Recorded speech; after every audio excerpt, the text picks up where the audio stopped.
ਕਰਦੇ ਆ ਸ਼ਹਿਦ ਤੁਸੀਂ ਆਮ ਹੀ ਦੇਖਿਆ ਹੋਣਾ ਤੇ ਲੈਨੇ ਤੁਸੀਂ ਇਹੋ ਜਿਹਾ ਸ਼ਹਿਦ ਤੋਂ ਗਰਮੀਆਂ ਦੇ ਵਿੱਚ ਤੇ ਸਿਆਲਾਂ 'ਚ ਉਹ ਇਸ ਤਰ੍ਹਾਂ ਦਾ ਬਣ ਜਾਂਦਾ। ਆਪਾਂ ਨੂੰ ਲੱਗਦਾ ਇਹਦੇ 'ਚ ਕੁਝ ਮਿਕਸ ਕੀਤਾ ਹੈਗਾ, ਤੁਸੀਂ ਚੱਕ ਕੇ ਉਹਨੂੰ ਰੂੜੀ ਤੇ ਮਾਰਦੇ ਹੋ। दोनों 'ਚ ਕੀ फर्क आ? भारत का जो क्लाइमेट है वो पूरा वर्ल्ड है, तो पूरे साल हम कहीं ना कहीं सरसों पूरे साल ले सकते हैं। शायद प्री डाइजेस्टेड होता है, सीधा ब्लड में जाता है, इसका मल बनता है ना मूत्र बनता है, ये सीधा ब्लड में ਤੁਹਾਨੂੰ ਸ਼ਹਿਦ ਦੇ ਬਾਰੇ ਜਾਣਕਾਰੀ ਦੇ ਰਹੇ ਹਾਂ। ਅਸੀਂ ਗ੍ਰੇਟਰ ਨੋਇਡਾ ਨੌਲੇਜ ਪਾਰਕ 2 ਦੇ ਵਿੱਚ ਇਵੈਂਟ ਹੋ ਰਿਹਾ ਸੀਗਾ, ਉੱਥੇ ਪਹੁੰਚੇ ਹੋਏ ਆ ਤੇ ਉੱਥੇ ਇੱਕ ਯੂਪੀ ਤੋਂ ਸਕਸੈਸਫੁਲ ਫਾਰਮਰ ਹੈ ਜਿਨ੍ਹਾਂ ਦਾ ਇਹ ਬ੍ਰਾਂਡ ਆ ਜਿਹੜੇ ਸ਼ਹਿਦ ਤੇ ਕੰਮ ਕਰਦੇ ਆ ਸ਼ਹਿਦ ਤੁਸੀਂ ਆਮ ਹੀ ਦੇਖਿਆ ਹੋਣਾ ਤੇ ਲੈਨੇ ਤੁਸੀਂ ਇਹੋ ਜਿਹਾ ਸ਼ਹਿਦ ਤੋਂ ਗਰਮੀਆਂ ਦੇ ਵਿੱਚ ਤੇ ਸਿਆਲਾਂ 'ਚ ਉਹ ਇਸ ਤਰ੍ਹਾਂ ਦਾ ਬਣ ਜਾਂਦਾ। ਆਪਾਂ ਨੂੰ ਲੱਗਦਾ ਇਹਦੇ 'ਚ ਕੁਝ ਮਿਕਸ ਕੀਤਾ ਹੈਗਾ, ਤੁਸੀਂ ਚੱਕ ਕੇ ਉਹਨੂੰ ਰੂੜੀ ਤੇ ਮਾਰਦੇ ਹੋ। ਦੋਨਾਂ 'ਚ ਕੀ ਫਰਕ ਆ? ਇਹਨਾਂ ਨੂੰ ਕਾਫੀ ਟਾਈਮ ਹੋ ਗਿਆ, ਇਹ ਤਜਰਬੇ ਇਹਨਾਂ ਨੇ ਹੰਢਾ ਲਏ। ਇਹ ਜਾਣਕਾਰੀ ਤੁਸੀਂ ਚਾਹੇ ਖੇਤੀ ਕਰਦੇ ਹੋ ਚਾਹੇ ਨਹੀਂ, ਪਰ ਸ਼ਹਿਦ ਤਾਂ ਤੁਸੀਂ ਸਭ ਨੇ ਸੁਣਿਆ ਹੋਣਾ, ਤੁਸੀਂ ਵਰਤਦੇ ਵੀ ਹੋਣੇ ਹੋ। ਇਹਦੇ ਬਾਰੇ ਇਹਦੇ ਨਿਊਟ੍ਰੀਸ਼ਨ ਬਾਰੇ ਗੱਲਬਾਤ ਕਰਾਂਗੇ, ਇਹਨਾਂ ਦੋਨਾਂ 'ਚ ਕੀ ਫਰਕ ਹੈਗਾ। ਆਪਣੇ ਨਾਲ ਫਾਰਮਰ ਹੈਗੇ ਆ ਤੇ ਉਹਨਾਂ ਦਾ ਤੁਹਾਨੂੰ इंट्रोड्यूस करवाना। सत श्री अकाल सर। सर इस शहद को सबने देखा है जी, इसको भी देखा है, लेकिन इसको लेते तो ऐसा शहद है, बन ऐसा जाता है जी। और इसको कहते हैं अभी खराब हो गया, फट गया, इसमें केमिकल मिक्स है, रूढ़ी पे फेंक देते हैं, बच्चों को भी नहीं खिलाते। जी जी। क्या ये वाकई शहद है या कुछ केमिकल है? दोनों के बारे में बताइए। पहले थोड़ा सा अपने बारे में इंट्रोड्यूस कर रहा हूं। मैं संजय सैनी, 1990 से हम लोग शहद का काम कर रहे हैं और हमारा संघर्ष बायो एनर्जी प्रोड्यूसर कंपनी के नाम से हम लोगों ने एफपीओ बनाया है, किसान उत्पादक संघ, उसी के हम उसमें ही काम कर रहे हैं। और संघर्ष हनी के नाम से हमारा हनी है।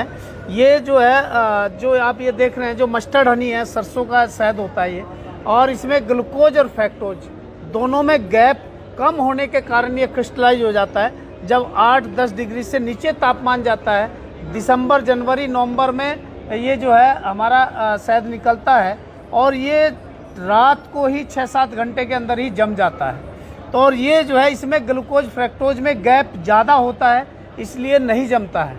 दूसरे हम लोगों को यहाँ हिंदुस्तान में जितना शहद निकलता है उसका 80% ये निकलता है और पूरा एक्सपोर्ट चला जाता है यूरोप कंट्री को।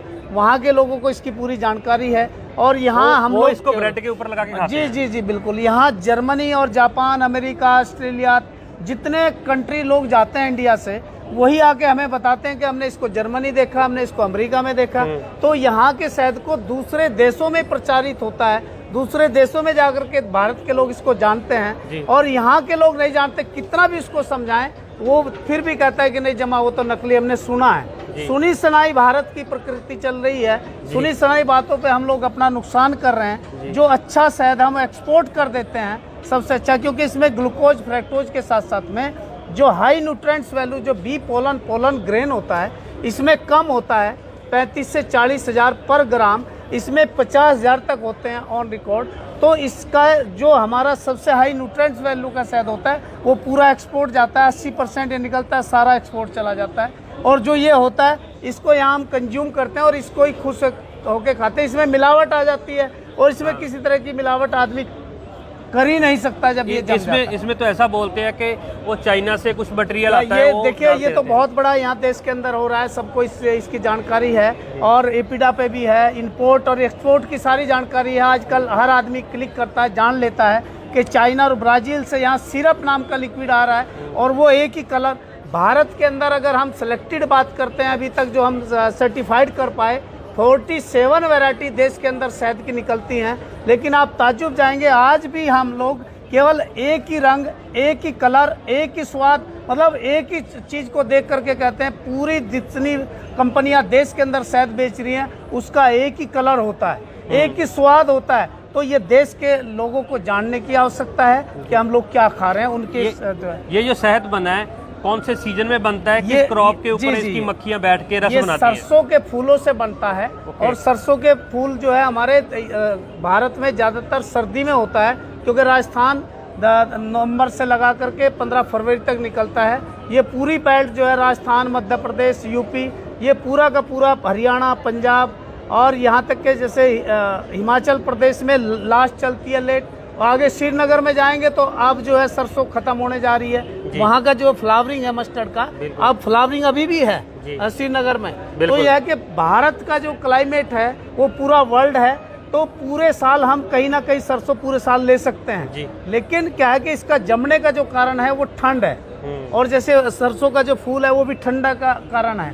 इसमें सल्फर ज़्यादा होती है और इसमें न्यूट्रिएंट्स भी ज़्यादा होते हैं। बी पोलन ग्रेन सबसे ज़्यादा होते हैं, इसलिए इसका न्यूट्रिएंट्स वैल्यू हाई है। जी, अगर न्यूट्रिएंट वैल्यू की बात करें या इसको खाने के तरीके की बात करें, कब कौन सी ठंड में खाना चाहिए, गर्मी में, इसकी तासीर कैसी होती है? उसके देखो बारे में ऐसा है कि जितने जो अलग अलग फ्लोरे की अगर हम बात करते हैं, जो मस्टर्ड हनी है वो बाई न्यूट्रिएंट्स में सबसे हाई माना जाता है। दूसरे जो बीमारियां हैं देश के अंदर, मानव में जो बीमारी होती है उसके अकॉर्डिंग, जैसे धनिया का शहद है, अगर पित्त प्रॉब्लम है अजवान का शहद है, पित्त प्रॉब्लम है तो धनिया और अजवान काम अच्छा करेगा, सौंफ अच्छा करेगा।